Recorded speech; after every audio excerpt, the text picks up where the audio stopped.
क्या हाल है दोस्तों। एक बार फिर से आप सभी का स्वागत है वर्चुअल लर्निंग की सीरीज़ में। और इस बार मैं ऋषि आप सभी को इस क्लास में जो पेरोल हमारा चल रहा था उसका दूसरा पार्ट कराने वाला हूँ। और नॉर्मली इससे पहले वाली क्लास में हमने जो टॉपिक्स मैंने आप लोगों को बता दिए थे वो थे कि हम किस तरीके से यूनिट बनाते हैं और अटेंडेंस प्रोडक्शन टाइप किस तरह से बनाते हैं। साथ ही साथ पेरोल यूज़ करने के लिए हमें किस तरह से पे हेड्स बनाने हैं ये भी मैंने आप लोगों को बता दिया था। और अब इसके बाद जो हमें करना है वो देखिए क्या है। अब इसके बाद पेरोल इन्फो के अंदर हमारा जो काम है वो है कि सबसे पहले तो हम कैटेगरी बनाएंगे, अलग अलग तरह की कैटेगरी जिसमें हमारे पास अलग अलग तरह के लोग काम करते हैं। जैसे कि मान लीजिए मेरे पास कैटेगरी है दिल्ली में कुछ लोग मेरे पास काम करते हैं, तो उसके लिए मैंने क्रिएट कर लिया और नाम दे दिया दिल्ली। इसके अंदर आप रेवेन्यू और नॉन रेवेन्यू आइटम दोनों के लिए आप यस रखेंगे। और इसी तरीके से मान लीजिए कुछ लोग गुजरात में काम करते हैं, तो उसके लिए भी मैंने ये कैटेगरी रख ली। यानी जो लोग दिल्ली में काम करते हैं उसको मैंने दिल्ली में डालूंगा, और जो लोग गुजरात में काम करते हैं उनको मैंने इसमें डाल दिया। इसके अलावा हम हर कैटेगरी के अंदर ग्रुप भी बनाएंगे। जैसे कि सबसे पहले तो मैंने दिल्ली के अंदर ग्रुप बना लिया। दिल्ली के अंदर जो कंपनी है, मान लीजिए मेरे पास टाटा कंपनी है दिल्ली के अंदर और उसके अंदर लोग काम करते हैं, आप इसे एक्सेप्ट करा लेंगे। और एक है महिंद्रा जिसके अंदर लोग काम करते हैं। इसी तरह से गुजरात में भी है, और गुजरात में मान लीजिए आयशर कंपनी है, उसके एम्प्लॉय का हिसाब किताब मैं करता हूँ। और ये सब आपको अंडर प्राइमरी ही रखना है। और यहाँ आप कैटेगरी गुजरात ही चुनेंगे। हम ग्रुप गुजरात के अंदर बना रहे हैं। और एक मैंने आयशर ले लिया और मान लीजिए एक मैंने फोर्स ले लिया। ये सब कंपनियाँ हैं जो मैंने गुजरात के अंदर में 2 कंपनियाँ बना ली और 2 कंपनियाँ मैंने दिल्ली के अंदर में बना ली है। अब मान लीजिए आप चाहें तो चारों कंपनियों में कुछ एम्प्लॉयज़ डाल सकते हैं। फ़िलहाल मैं यहाँ पर सिंपल पहले तो आप यहाँ पर कैटेगरी चुनेंगे। मैं दिल्ली के अंदर बना रहा हूँ और दिल्ली के अंदर मैंने बनाया जैसे कि मिस्टर ए, मान लीजिए मैंने इसको मिस्टर ए नाम, ये एक आदमी है जो मिस्टर ए है, वो हमारे यहाँ काम करता है। और display name in reports mister A ही रखना है। अब दिल्ली के अंदर ये महिंद्रा में काम करता है या टाटा में, तो आप वो बता देंगे। और 1 अप्रैल से इसने ज्वाइन किया था। सैलरी डिटेल अभी नहीं बता रहा हूँ। इसका number, designation, function, location, gender, date of birth, blood group, ये बहुत सारी डिटेल है, ये सब आप डाल सकते हैं। ईमेल आईडी से रिलेटेड वगैरह आप इसे सिंपली ऐसे भी एक्सेप्ट करा सकते हैं। ये मैंने सबसे पहले बनाया था दिल्ली के अंदर में मिस्टर ए। अब जैसे कि मान लीजिए मैं मिस्टर बी बनाता हूँ, और या मान लीजिए ये जो मिस्टर बी है ये दिल्ली के अंदर, चलिए ठीक है, दिल्ली के अंदर मिस्टर बी। और इससे पहले जो मैंने मिस्टर ए बनाया था वो मैंने शायद टाटा में बनाया था। एक बार मैं देख लेता हूँ किस में बनाया है। यहाँ पे आके आप ऑल्टर करेंगे, ये टाटा के अंदर दिल्ली में हैगा। तो अब मान लीजिए मैं टाटा के अंदर नहीं बनाता हूँ और मैं मिस्टर बी को महिंद्रा के अंदर में बनाऊँगा। इसे आप दिल्ली लेंगे और यहाँ पर मैंने मिस्टर बी डाला और ये महिंद्रा के अंदर में है, 1 अप्रैल से ज्वाइनिंग है। और अब आप इसे कंट्रोल ए से एक्सेप्ट करा लेंगे।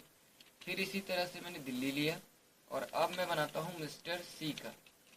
मिस्टर सी को मैंने महिंद्रा के अंडर में ही डाला है और मिस्टर बी को भी महिंद्रा में ही डाला है। और इसे आप ऐसे ही 1 अप्रैल से ज्वाइनिंग डेट देते हुए एक्सेप्ट करा लेंगे कंट्रोल ए से। इसी तरह से अगर आप चाहें तो गुजरात के अंदर के लोग भी बना सकते हैं। मान लीजिए मिस्टर डी जो है वो गुजरात में काम करते हैं आयशर में, और इसे आप एक्सेप्ट करा लेंगे। फिर मैं दोबारा गुजरात चुनता हूँ और गुजरात के अंदर अब मैंने बनाया मिस्टर ई, और ये भी आयशर में काम करते हैं, इसे भी एक्सेप्ट करा लिया।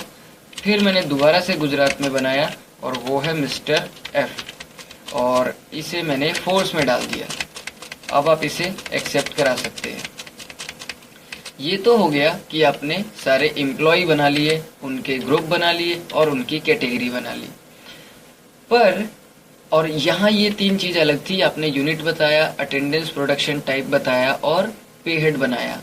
इन तीनों चीज़ों का आपस में रिलेशन है और इन तीनों चीज़ों का आपस में रिलेशन है। और ये एक सेक्शन है और ये एक सेक्शन है। इन दोनों सेक्शन को हमें लिंक करना होता है ताकि मैं ये बता सकूं कि किस आदमी को मैं सैलरी में क्या क्या देता हूं, उसकी अटेंडेंस कैसे लगाता हूं, और भी दूसरी चीज़ें। या किसी कंपनी के अंदर, अब जैसे कि मान लीजिए मैंने दिल्ली के अंदर टाटा बनाया, तो टाटा के अंदर सैलरी देने का क्या हिसाब है, और अगर मैंने टाटा के अंदर सैलरी देने का हिसाब बताया तो सभी लोगों को उसी हिसाब से सैलरी मिले। ये सब चीज़ें हम सैलरी डिटेल में बनाते हैं। आपको सैलरी डिटेल खोलना है और इसके अंदर अब आप आएंगे डिफाइन पे। यहाँ देखिए, तो यहाँ आपको हर एक आदमी का नाम भी दिख रहा है, साथ ही साथ आपको हर एक कंपनी जो आपने बनाई यानी जो ग्रुप आपने बनाए वो भी आपको दिख रहे हैं। आप पूरे किसी ग्रुप पे भी एक बार में लगा सकते हैं। जैसे कि मैंने आयशर के अंदर किस किस को डाल रखा है, मिस्टर डी और ई को। अगर आप इन दोनों की सैलरी अलग अलग बताना चाहते हैं तो आप मिस्टर डी और ई को एक एक करके चुनेंगे। अगर आप आयशर को बताते हैं, यहाँ पर अगर आयशर चुनेंगे और जो भी सैलरी बताएंगे वो मिस्टर डी और ई दोनों पे अप्लाई हो जाएगी। मैं इसे करके दिखाता हूँ। जैसे कि यहाँ पर मिस्टर बी और सी महिंद्रा में है और मिस्टर ए टाटा में है।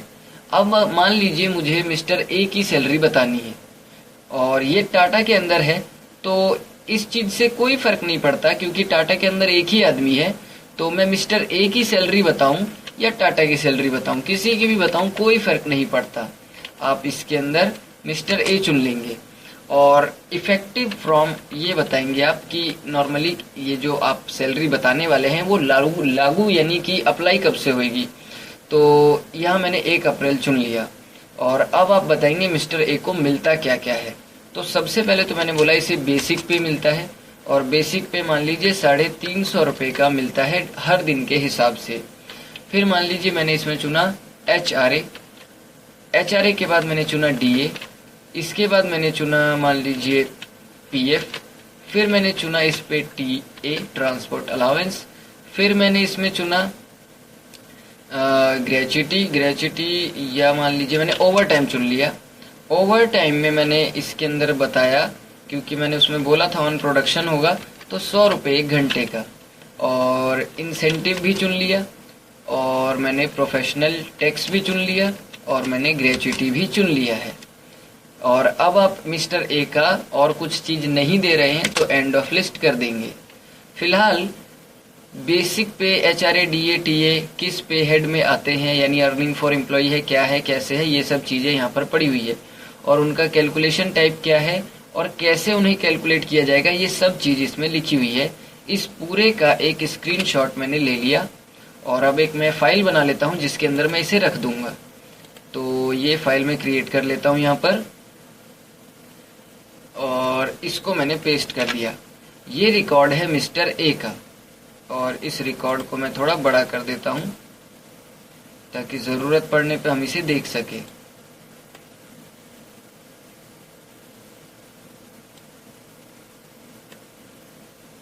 अब इसी के ठीक नीचे जितने भी हमने ये बनाए थे, ये एक रिकॉर्ड तो हो गया मेरे पास और अब मैं इस एंट्री को जो मैंने ये किया था इसे मैं एक्सेप्ट करा लेता हूँ। ये मेरा काम हो गया। मिस्टर ए की सैलरी डिटेल मैंने बताई। इसी तरीके से अगर मैं चाहूँ तो मिस्टर बी और सी जो कि महिंद्रा में है इनकी भी डिटेल बता सकता हूँ, या चाहूँ तो एक ही बार में महिंद्रा की बता सकता हूँ। जो भी मैं महिंद्रा की बताऊंगा वो मिस्टर बी और मिस्टर सी पे लगेगी। एक बात ध्यान रखेंगे, कंपनी पे कभी भी सैलरी नहीं लगती है, लगती तो हमेशा एम्प्लॉय पे है। भले ही डिफाइन आप यहाँ करें, लगेगी इन दोनों की, मिलेगी भी इन दोनों को। मैंने यहाँ पर महिंद्रा चुन लिया, एंटर किया। ये मैं पूरे ग्रुप पर एक ही बार में बता रहा हूँ कि किसी भी ग्रुप में कैसे सैलरी देनी है। तो इसमें भी मैंने वही किया। बेसिक सैलरी मान लीजिए 400 रुपये है पर डे। DA नहीं, मैंने HRA पहले लिया, फिर मैंने मान लीजिए इस बार मैंने ओवर टाइम ले लिया। यहाँ पर ओवर टाइम 110 रुपये मान लीजिए घंटे के हिसाब से है, और मैंने इसके अंदर यहाँ पर DA ले लिया अब, और इसके अंदर मैंने PF ले लिया, सॉरी PF गलत ले लिया, यहाँ पे PF लेंगे। फिर मान लीजिए मैंने TA ले लिया, फिर प्रोफेशनल टैक्स ले लिया, और मान लीजिए मैंने इंसेंटिव ले लिया और ग्रेचुइटी ले लिया। अब आप इसे एंड ऑफ लिस्ट कर देंगे और इसका भी एक स्क्रीनशॉट लिया मैंने और इसकी भी मैंने एक नई फाइल बनाई है और ये नई फाइल अलग से बनेगी। इसे भी मैंने यहाँ पर पेस्ट कर दिया और इसका भी हम थोड़ा साइज बड़ा कर देते हैं। ये सब अभी हमें इसकी ज़रूरत पड़ेगी, जो सैलरी डिटेल हमने दी है तो उसकी वजह से मैंने ये अलग से एक दूसरी फाइल में रख लिया है। चलिए अब हम अपना आगे का काम करते हैं। अब जो है इसे आप एक्सेप्ट करा लेंगे। ये डिटेल मैंने महिंद्रा की बनाई है। अगर मैं यहाँ पर मिस्टर बी का खोलूँ तो मिस्टर बी का कुछ भी नहीं है, पर क्योंकि मैंने महिंद्रा का बनाया है और महिंद्रा के अंडर में ये मिस्टर बी और सी आते हैं तो इनके ऊपर भी वही अप्लाई हो जाएगा। अब मुझे इन दोनों का बताने की ज़रूरत नहीं है क्योंकि मैंने इन दोनों को एक ही ग्रुप में डाल रखा है। मिस्टर ए का तो मैंने कर रखा है और मिस्टर बी और सी का देखे तो ये मुझे खाली बताता है, पर इसका मतलब ये नहीं कि ये खाली है क्योंकि मैंने यहाँ पर महिंद्रा का बता रखा है। अब हम यहाँ से बाहर आते हैं और जो हमने सैलरी डिटेल बनाई है इसमें जितने भी पे हेड यूज़ करें ना, एक बार इन सब के स्क्रीनशॉट ले लेते हैं। जो बेसिक पे है उसका जो लेने देने का हिसाब है वो ये है और इसके लिए अब मैं एक नई फाइल और बना लेता हूँ। बेसिक पे के लिए इसका स्क्रीनशॉट मैंने यहाँ पर डाल दिया और इसी के ठीक नीचे HRA का भी बना लेते हैं। तो HRA का बनाने के लिए यहाँ से बाहर आएंगे और HRA का खोल लेंगे। ये HRA का हो गया और ये मैंने यहाँ पर पेस्ट कर दिया। अगला हमें खोलना है, सबकी डिटेल हम एक एक करके लिख लेंगे। जैसे मैंने DA खोल लिया, इसका भी स्क्रीनशॉट लेंगे और यहाँ पर पेस्ट कर लिया मैंने। इसके बाद DA का हिसाब किताब याद रख लिया और अब मैंने PF ले लिया, PF का भी स्क्रीनशॉट ले लेंगे, पेस्ट कर देंगे। और अगला है TA का लेते हैं और TA का स्क्रीनशॉट पेस्ट कर देंगे यहाँ पर। ये हो गया। अगला देखते हैं, प्रोफेशनल टैक्स बाद में लेंगे, पहले ओवर टाइम कर देते हैं। स्क्रीनशॉट लिया और इसे भी मैंने पेस्ट कर दिया। इसके बाद ओवर टाइम के बाद जो अगला है वो मैं लेता हूँ प्रोफेशनल टैक्स का और इसका भी स्क्रीनशॉट लिया और इसे भी मैंने पेस्ट कर दिया। इसके बाद जो अगला है वो मान लीजिए मैंने ग्रेचुइटी का ले लिया, एक्सेप्ट का प्रिंट स्क्रीन लेंगे और पेस्ट कर दिया। और अब एक लास्ट जो बचता है वो है इंसेंटिव का। तो इंसेंटिव आप उठाएंगे, इसका स्क्रीनशॉट लेंगे और इसके बाद एंटर करके आप इसे भी यहाँ पर पेस्ट कर देंगे। और अब यहाँ पर 3 फाइलें हैं मेरे पास कुल मिलाकर। अब मैं यहाँ टैली ओपन करता हूँ और अब आप ही इन 3 फाइलों को भूल जाइए। अभी जो काम किया फिलहाल उतने पे ही फोकस करेंगे कि हमने सैलरी डिटेल डिफाइन करी है। दिल्ली के अंदर एक तो टाटा है, उसके अंदर मिस्टर ए है, तो मैंने मिस्टर ए का सैलरी डिटेल डिफाइन किया और फिर उसके बाद जो महिंद्रा है उसके अंदर मैंने महिंद्रा का ही डिटेल डिफाइन किया है और उसके अंदर जो मिस्टर बी और सी है उन दोनों पे ही वो सैलरी डिटेल लगेगी। अब आप यहाँ से आ जाइए बाहर और या अगर आप एक चीज करना चाहे तो मैं आपको एक चीज यहाँ पर और बताऊं। सैलरी डिटेल के अंदर जैसे कि मैंने मिस्टर बी का ही महिंद्रा मैंने किया और अब देखिए जैसे मैं इसको कहता हूँ मिस्टर बी को, जो कि क्योंकि मैं महिंद्रा के अंदर मैं बता चुका हूँ पहले ही सैलरी डिटेल, और अब मैं आता हूँ मिस्टर बी पे और यहाँ मैंने 1 अप्रैल से बताया। तो देखिए एक तो है कि हो सकता है आप महिंद्रा वाला, क्योंकि ये उस कंपनी में है तो महिंद्रा वाला ही अप्लाई करना चाहे तो आप कर सकते हैं कॉपी फ्रॉम प्रेजेंट वैल्यू, यानी महिंद्रा वाली ही अप्लाई करनी है। पर कई बार ये हो सकता है कि भाई एक ग्रुप है, उस ग्रुप में जो ग्रुप की सैलरी का सिस्टम है वो 9 लोगों को मिलता है, एक अलग आदमी है वो उसी ग्रुप में पर उसको वैसी सैलरी नहीं मिलती, तो आप उस आदमी के लिए स्टार्ट अफ्रेश कर सकते हैं। नहीं तो अगर आपको महिंद्रा वाला ही सारा का सारा जो भी है वो कॉपी कराना है मिस्टर बी में, तो आप डायरेक्ट ये चुनेंगे महिंद्रा और कंट्रोल ए से एक्सेप्ट करा लेंगे। इसी तरीके से मिस्टर सी के साथ भी होगा, आप इसमें 1-4 बताएंगे और इसमें आपको कॉपी फ्रॉम प्रेजेंट वैल्यू लेना है और इसे आप एक्सेप्ट करा लेंगे। ये चीज़ होती है, असल में चीज़ वही पड़ी हुई है, वो हमें दिख नहीं रही थी। अब आप सैलरी डिटेल बताने के बाद आ जाएंगे और वाउचर खोलना है आपको। सबसे पहले पेरोल वाउचर, पेरोल वाउचर के अंदर आपको सबसे पहले जो काम करना है वो है कि आपको एक तारीख डालनी है। F2 करेंगे और तारीख मैंने यहाँ पर बताया 31/5। 31/5 इसलिए क्योंकि नॉर्मली हम कोई भी अटेंडेंस या सैलरी बनाते हैं तो महीने के आखिर में ही बनाते हैं, और क्योंकि मैं अप्रैल की आखिरी तारीख नहीं डाल सकता तो मैंने मई की आखिरी तारीख डाली है। और अटेंडेंस लगाने के लिए, किसी भी आदमी की अटेंडेंस लगाने के लिए आप कंट्रोल F5 करते हैं तो ये अटेंडेंस वाला वाउचर खुल जाएगा और यहाँ पर जितने भी एम्प्लॉय है उसकी क्या क्या अटेंडेंस है वो आप इसमें लेंगे।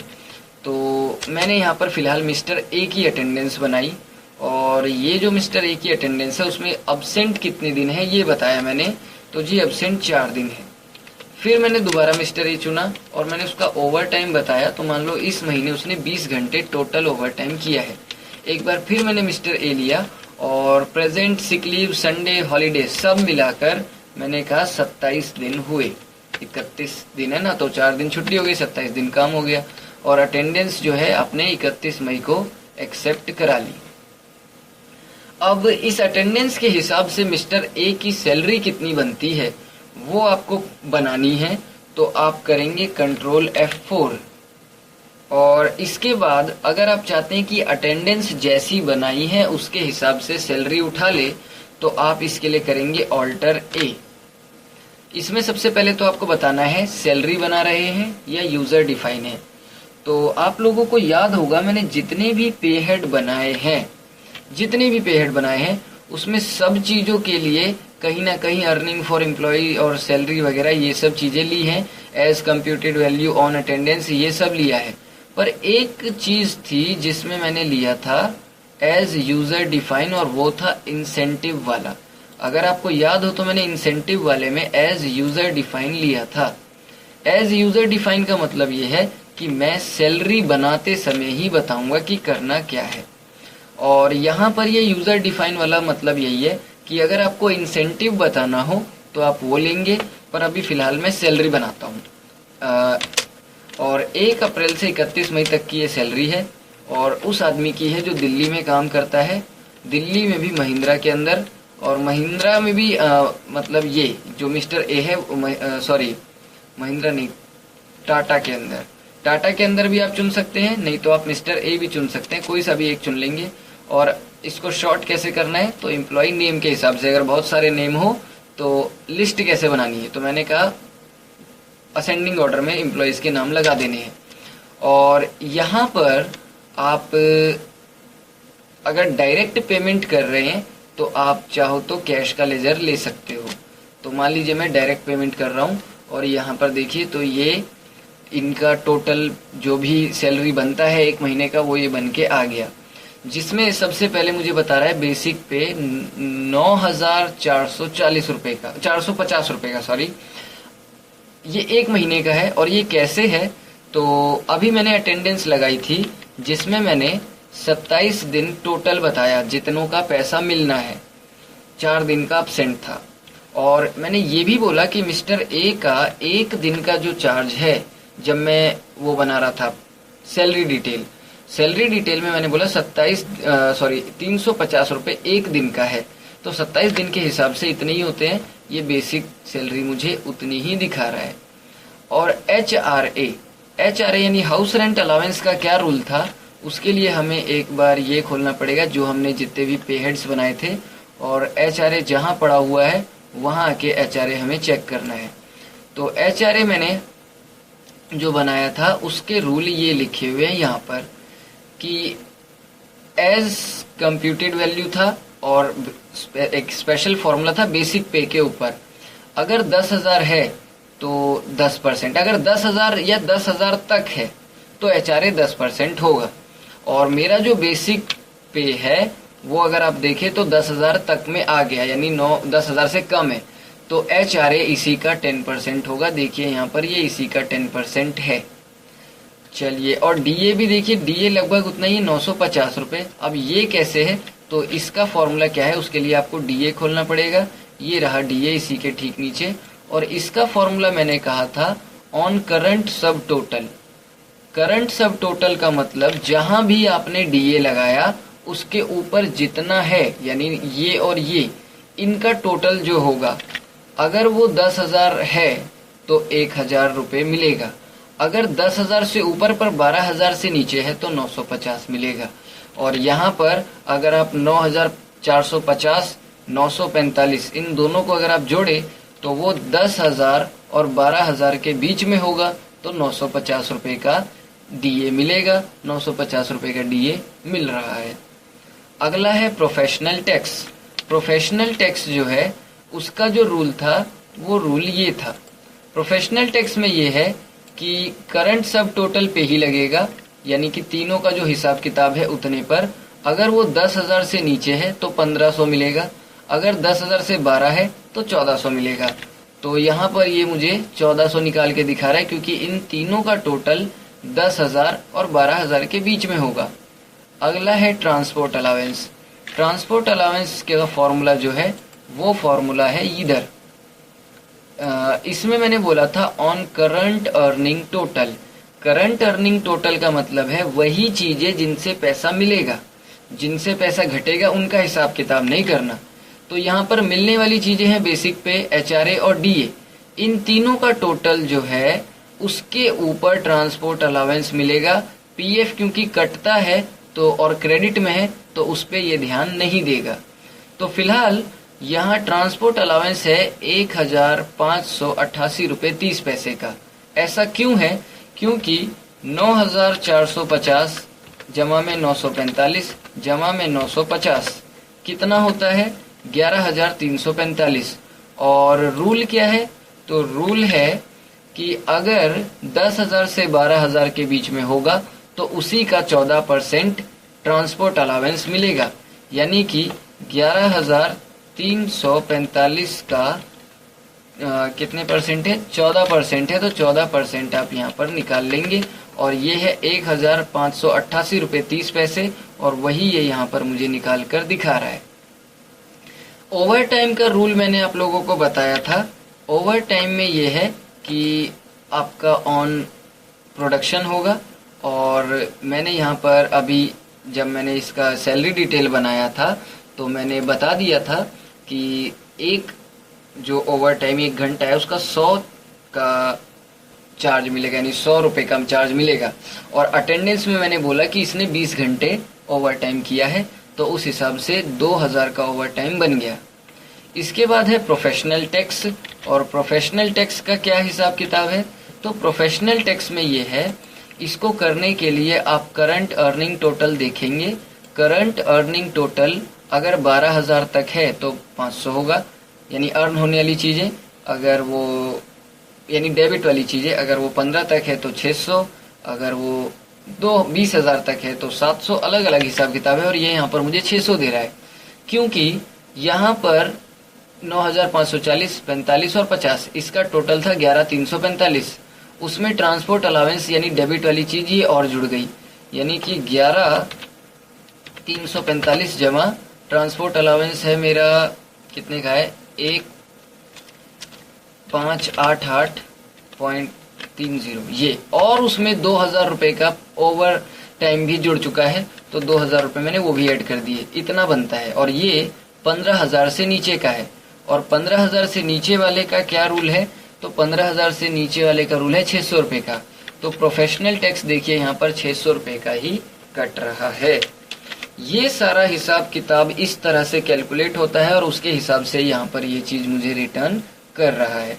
और इसने नरेशन भी खुद लिख लिया, आप इसको सीधे अब ऐसे ही एक्सेप्ट करा लीजिए। और क्योंकि आपने ये कैश चुना है तो सैलरी की पेमेंट डायरेक्ट हो गई, आपको कुछ करने की ज़रूरत नहीं है। पर एक चीज़ अगर आप देखें तो सैलरी डिटेल में आपने इंसेंटिव भी दिया था, पर वो इंसेंटिव यहाँ नहीं दिख रहा है। उसका एक रीज़न है क्योंकि इंसेंटिव आपने बोला था यूजर डिफाइन। यूजर डिफाइन मतलब जो यूजर बोलेगा, और यहाँ मैंने ऑल्टर ए किया था शुरू में, जिसका मतलब होता है ऑटोमेटिक काम, यानी ऑटोमेटिकली जिन चीजों के फॉर्मूले और तरीके बताए गए हैं वही उठाएगा, जो यूजर डिफाइन है वो ये नहीं उठाएगा। यूजर डिफाइन वाली चीजों को अभी आपको दोबारा से करना पड़ेगा। फिलहाल आप इसे एक्सेप्ट करा लेंगे। इसके बाद आपको कंट्रोल F4 से ये पेरोल दोबारा खोलना है, दोबारा ऑल्टर ए करना है। इस बार आप सैलरी नहीं यूजर डिफाइन चुनेंगे। 1/5 से 31/5 दिल्ली है, दिल्ली के अंदर मिस्टर ए है और एम्प्लॉय नेम ही चुनना है। कैश में मैंने पेमेंट कर दी। अब बता दो कि इंसेंटिव कितना दिया आपने। मान लो मैंने इस महीने 200 रुपए का इंसेंटिव अलग से दे दिया। ये तो था मिस्टर ए का हिसाब किताब। ऐसे ही मैं चाहूँ तो मिस्टर बी और सी का भी हिसाब किताब कर सकता हूँ, लेकिन उससे पहले आप जरा यहाँ से बाहर आ जाइए और एक लेजर क्रिएट करेंगे और उसका नाम मैं डालता हूँ सैलरी पेबल। सैलरी पेबल नाम से ये लेजर बना रहा हूँ मैं। अब मैं कैश में पेमेंट नहीं करूँगा, बल्कि मेरे लिए ये एक करंट लायबिलिटी होगी और पेरोल के टाइम में कैश के बजाय इसका यूज़ करूँगा। ये लेजर आप एक्सेप्ट करा लेंगे। बनाने के बाद एक बार आप यहाँ से बाहर आइए और ऑल्टर में जाइए और सैलरी वाला, सैलरी पेबल वाला ये आपको खोलना है। ऑल्टर में ही ये ऑप्शन आपको मिलेगा यूज फॉर पेरोल। आप इसे एक्सेप्ट करा लीजिए। यस करने के बाद यहाँ से बाहर आइए और अब मैं मिस्टर बी और सी, जो कि महिंद्रा के अंदर काम करते हैं दिल्ली में, तो इनकी सैलरी बनाना चाहता हूँ। इनकी अटेंडेंस भी होनी चाहिए। कंट्रोल F5 करेंगे और अटेंडेंस सबसे पहले आपको बनाना है मिस्टर बी का, जिसमें मैंने इसका अब्सेंट बताया 6, फिर मिस्टर बी चुना और इसका ओवर टाइम बताया 25, फिर मैंने मिस्टर बी चुना और इसका टोटल प्रेजेंट वगैरह बता दिया 25 यानी 25 दिन। अब मैं मिस्टर सी का अटेंडेंस लगाऊंगा, महिंद्रा में ही है, और इसका सबसे पहले मैंने अब्सेंट बताया, मान लीजिए 4 दिन, और फिर मैंने मिस्टर सी लिया और इसका मैंने ओवर टाइम बताया, मान लीजिए 15 घंटे, और फिर मैंने मिस्टर सी लिया और इसका मैंने टोटल प्रेजेंट बताया 26 दिन। ये टोटल 31 हुए, 26 है और 4 दिन का इसका अब्सेंट है, तो 27 दिन हो जाएगा। 27 दिन काम हुआ है। एंड ऑफ लिस्ट कर देंगे और इसे आप एक्सेप्ट करा देंगे। ये मैंने 31 मई को ही बनाया है। ये ध्यान रखेंगे आपकी महीने की लास्ट तारीख होनी चाहिए। अब ये जो अटेंडेंस मैंने बनाई है इसके हिसाब से मुझे सैलरी बनानी है, तो मैं कंट्रोल F4 करूंगा और अब आपने ऑल्टर ए करना है। इसके अंदर आप चाहेंगे सैलरी, और सैलरी के अंदर आपको बताना है 1/5 से 31/5। इसमें मैंने लिया दिल्ली, और दिल्ली के अंदर मैं सीधे लेता हूँ टाटा। एम्प्लॉय नेम, और अब कैश में नहीं बल्कि सैलरी पेबल वाला खाता मैंने चुन लिया। तो यहाँ पर ये मुझे एक सेकंड, मिस्टर ए का दिल्ली के अंदर सिर्फ मिस्टर ए का दिखा रहा है। एक सेकंड, इसको दोबारा करते हैं, शायद कुछ मिस्टेक है। पेरोल खोलेंगे, कंट्रोल F4 करेंगे, ऑल्टर ए करेंगे। सैलरी चुना 1/5 से 31/5, दिल्ली चुना, और इसके अंदर मैंने चुना ये टाटा, एम्प्लॉय नेम और सैलरी पेबल। ओहो सॉरी, टाटा के अंदर नहीं बल्कि महिंद्रा के अंदर मिस्टर बी और सी है। तो हमें यहाँ पर कंट्रोल F4 करना है और कंट्रोल F4 करके ऑल्टर ए करेंगे। सैलरी चुनना है 1/5 से 31/5, category Delhi, Mahindra, employ name और सैलरी पेबल। तो अब जहाँ कैश आता था वहाँ कैश ना आकर सैलरी पेबल वाला अकाउंट क्रेडिट होगा। और अब यहाँ पर आप देख सकते हैं, तो मिस्टर बी और सी दोनों की अटेंडेंस के हिसाब से उनकी सैलरी बन चुकी है। आप इनकी डिटेल जो है और नीचे पड़ी हुई है, एक बार में पूरा नहीं दिखा रहा है, ये दिखा रहा है इस तरीके से। आप इसे एक्सेप्ट करा लेंगे। क्योंकि मैंने मिस्टर ए का जो बनाया था वो तो मैंने डायरेक्ट कैश में कर दिया था, पर अब मैंने बी और सी का बनाया सैलरी पेबल में, यानी इनकी पेमेंट मुझे करनी पड़ेगी। तो हम यहाँ से थोड़ा बाहर आते हैं और जरा हम अपनी बैलेंस शीट चेक करते हैं और उसमें देखने की हमें पे करना कितना है। तो यहाँ पर मुझे करंट लायबिलिटी में बता देगा। करंट लायबिलिटी में बताता है कि सबसे पहले तो आपको सैलरी जो पे करनी है वो है 28,738। पीएफ जो चुकाना है वो है 4,000 का, और ड्यूटीज एंड टैक्सेस चुकाने हैं 2000 के। ये ड्यूटीज एंड टैक्सेस 2000 क्यों आ रहा है, तो मैंने ये चुना। उसके अंदर बता रहा है कि भाई आपका एक प्रोफेशनल टैक्स है 2000 का, उसको मैंने चुना तो ये बताएगा कि मई में आपने ये एंट्रियां की हैं, उसकी वजह से ऐसा आ रहा है। इसी तरीके से पीएफ में भी है और इसी तरीके से सैलरी पेबल में भी है। तो ये सारी चीज़ें मैं पेमेंट कर दूंगा। इसके लिए मेरे को वाउचर में आना है और F5 करना है। सबसे पहले जो चीज़ डेबिट होगी वो है सैलरी पेबल वाला अकाउंट, और इसका बता दोगे आप जितना भी है। तो इसका है 28,736 रुपये, 38 रुपये 36 पैसे। तो आप वो बता देंगे। और कैटेगरी आप इसमें चुनेंगे दिल्ली, और एम्प्लॉय चुनेंगे मिस्टर बी। उसका जितना होगा वो इसका मिस्टर बी का कितना है ये मैंने देखा नहीं, एक बार हम देख लेते हैं फिर हम करेंगे। यहाँ से बाहर आइए, और जो भी मिस्टर बी का बनता है और जो भी मिस्टर सी का बनता है वो सारा हम एक बार देख लेंगे। डे बुक में आएंगे और जो हमारा पेरोल का एंट्री था वो हमको खोलना है। तो मिस्टर बी का जो बना वो बना 14,554.50, बस इतना ही याद रखना है। मिस्टर बी का 14,554.50 बना। वाउचर में आते हैं, पेमेंट करा।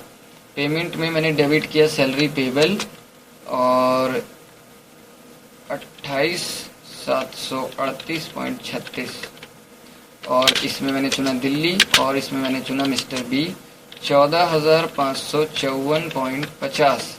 फिर मैंने मिस्टर सी चुना, तो बाकी जो उसका है वो उठा लेगा अपने आप ही, और इसे आप एक्सेप्ट कराएंगे। डेबिट के बाद आप फिर दोबारा डेबिट करेंगे एक, और इस बार आप पीएफ को डेबिट करेंगे। पीएफ जितना का जितना क्रेडिट में है वो सारा डेबिट कर देंगे, और इसे मैंने दिल्ली ही चुना। और अब मान लीजिए मिस्टर बी को भी हमने 2000 का दिया और मिस्टर सी को भी 2000 का दिया, वैसे कितना बनता है वो आप एक बार वहां जाकर पीएफ दोनों का ही चेक कर लेंगे। मिस्टर बी और सी दोनों को ही मैंने 2000 के पीएफ भर दिए, और फिर मैंने एक बार दोबारा डेबिट किया, और जो टैक्स मैंने इन लोगों से वसूला था वो भी मुझे भरना पड़ेगा। तो उसके लिए मैं यहाँ पर एम्प्लॉयर टैक्स या प्रोफेशनल टैक्स जो था वो देख लूँगा। ये 2000 का था, ये उठा लिया मैंने। दिल्ली में ही आपको कैटेगरी चुनना है, और मैंने यहाँ महिंद्रा बता दिया। ये भी हो सकता है, या मैं चाहूँ तो मिस्टर बी और सी भी बता सकता हूँ। मान लो मैंने इसका 1000 बता दिया और इसका भी मैंने 1000 बता दिया, और एंड ऑफ लिस्ट कर देंगे। अब क्रेडिट में इन सब के बदले में आप अपना कैश भर रहे हैं, तो आपको ये कैश डालना पड़ेगा। सारा कैश मेरा नेगेटिव चला गया। कुल मिलाकर अब आप यहाँ से बाहर आएंगे और अब अपनी बैलेंस शीट आप चेक करेंगे।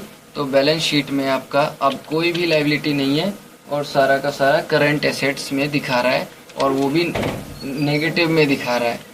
क्रेडिट साइड में ये मुझे कैश दिखा रहा है।